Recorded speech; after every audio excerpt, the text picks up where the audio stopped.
Friends, welcome to Word on Fire Catholic Ministries. Word on Fire is an apostolate dedicated to the mission of evangelization, using media both old and new to share the faith on every continent and to facilitate an encounter with Christ and His Church. The efforts of Word on Fire engage the culture and bring the transformative power of God's Word where it is most needed. Today, we invite you to join Bishop Robert Barron as he preaches the gospel and shares the warmth and light of Christ with each one of us. Peace be with you. Friends, our gospel for today contains one of Jesus' greatest one-liners. Then give to Caesar what is Caesar's, and to God what is God's. Now, this little rejoinder has inspired, as you know, an enormous amount of controversy over the centuries.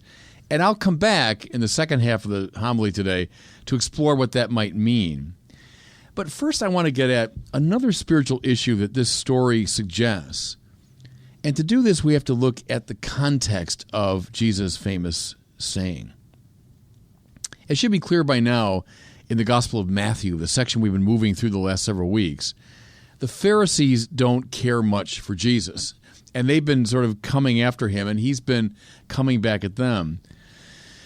They were advocates of religious rectitude, of an uncompromised living out of the Old Testament laws, especially those dealing with ritual purity. Now, Jesus, without repudiating any of that, represented, however, something different, namely a making plain of the heart of the law, which is living in friendship with God. This relationship that he characterized as the kingdom of God. So we're meant to see in these chapters a sort of a contrast between two visions of religion. Well, as a result, the Pharisees are out to get him. And as the story opens for today, they've concocted a very clever plot. They send their representatives to Jesus, but along with the Herodians, which is to say, those Jews supportive of King Herod, the client king of Israel who had been sponsored by the Romans. The Herodians were, if you want, the pro-Roman political establishment. Well, in the presence of these politicos, the Pharisees resolved to ask Jesus about the legitimacy of the census tax paid to the Roman emperor. So, obviously a controversial thing that Jews are being made to pay this tax to the distant emperor of Rome, especially given the fact that lots of Jews were collaborating with this. It was a source of great controversy. But more to it here, it seems to be a perfect trap. For if he says the tax is legitimate, it's okay, well, he'll alienate many of his followers who saw him as advocating the reign of God, advocating a different vision of things, not subservience to Rome. But if he says, no, the temple tax is not legitimate, then the Herodians will hear him and report back to their superiors that he is in fact seditious, that he's a dangerous revolutionary. Either way, it seems, they have him. It's clever. You're trying to catch someone, you set them up in a verbal trap. That's what they've done. Well, Jesus, with infinite deftness, evades the horns of the dilemma with his famous comeback. Render to Caesar the things that are Caesar's, and to God the things that are God's. Now, I think we're meant to see several things here. First, we're meant to meditate upon the meanness of a lot of religious people. I'm not saying it to be provocative. I just think it's the case. You know, up and down the centuries, people have talked about the special sort of hatred that religious people can muster. The medievals talked about odium theologicum, which is a theological hatred. And they identified it as perhaps the worst species of hatred. You know, we hate for all kinds of reasons, but when you hate for theological reasons, there's a very special intensity. Someone has a different religious opinion than I, and I want, as a consequence, not simply to convince him otherwise, I want to destroy him. At the limit, this gives rise to September 11th, but in lesser forms, it gives rise to character assassination, cruel words meant to hurt, insinuations designed to derail a career, etc. You know what I'm talking about. The way religious people can sometimes just be at each other's throats in a way that is very cruel. Now, mind you, I'm not blaming the left or the right or the center. I'm blaming everybody, for this sort of thing is rampant in religious circles. Take a look, if you doubt me, at a lot of religious magazines and especially websites today. Sometimes it's just frightening to look at religious websites and the amount of venom they can generate. And these can be websites, where Catholics read other Catholics, but the level of hatred is so intense that it just sort of shocks you, it puts you off. Friends, here's a bottom line principle. Take it to the bank. I have no fear of this being contradicted. You can't serve the God of love by hating people, period. Let me say that again. If you're trying to serve the God of love, and that's the God that we all claim we're trying to serve, you can't do it by hating people. Because in the very act of hating people, setting them up for destruction, trying to trap them with your words, in the very act of doing that, you're undermining the God you're claiming to proclaim. Now, those who've listened to me for a long time know that I'm not namby-pamby when it comes to theology. You can argue a position. Nothing in the world wrong with that. You can find someone to be mistaken. Nothing wrong with that, and you can point it out. That's perfectly valid. I like good theological arguments. I like having good religious arguments. I don't think we're all deep down saying the same thing. I mean, you know that. You've heard me for a long time. But you can't hate. Otherwise, you're undermining the very message you're trying to propagate. See, this is the problem with the Pharisees as they set this thing up. It's done as an act of hatred. They're trying to destroy him. Notice, too, in that story begins, they're trying to flatter him. Oh, Jesus, we so admire you because you're, a man of great honesty and truth. Come on. From the beginning, they're trying to trip him up. They're trying to destroy him. See, and this is precisely why Jesus refuses to cooperate with this question of the Pharisees. He sees through it. He knows this is not an honest theological question, and so he does not play the game.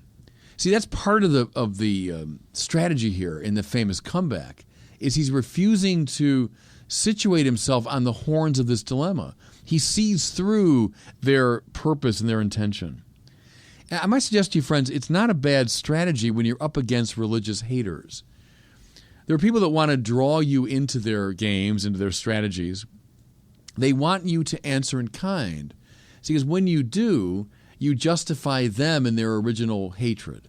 So it's not a bad strategy when you have seen through somebody's intention, simply not to cooperate with them. Now, I know it's difficult. They're trying to bait you. They're trying to draw you into the battle. Resist them is not a bad strategy. Okay, so there's the first thing I think we're meant to see here is this fact of religious hatred and how perhaps best to diffuse it. But then there is the answer that Jesus gives, which does have a more substantive purpose. This wonderfully clever response, which has inspired so much discussion ever since. First, notice, friends, how important it is that Jesus gives a both-and response to a question that was forcing him into an either-or. Do you pay the temple tax or not? It's one or the other. It's either-or. Well, see, here's the thing. Sometimes questions really are either-or. Are there 20 people in this room or not? Well, that's pretty straightforward. Did you finish your homework or not? There's a yes or no answer to that. Sometimes there are questions like this even in the spiritual order. Is God absolute in your life or not? Is Jesus your ultimate concern or something else? Those are the bracing either-ors that do emerge in theological conversation and in the spiritual order. But more often than not, spiritual and theological questions invite a both-and answer. Precisely because very often in the spiritual order, things are just not so simple. One of those areas is the relation between the church and the state, or between religion and politics. I mean, heck, we fight about it to the present day. We've been fighting about it for all the centuries of the church's life. So, Jesus says, "Render to Caesar the things that are Caesar's, and to God the things that are God's." Now, what he's making clear here at first is there is a legitimate distinction between the spiritual and the temporal.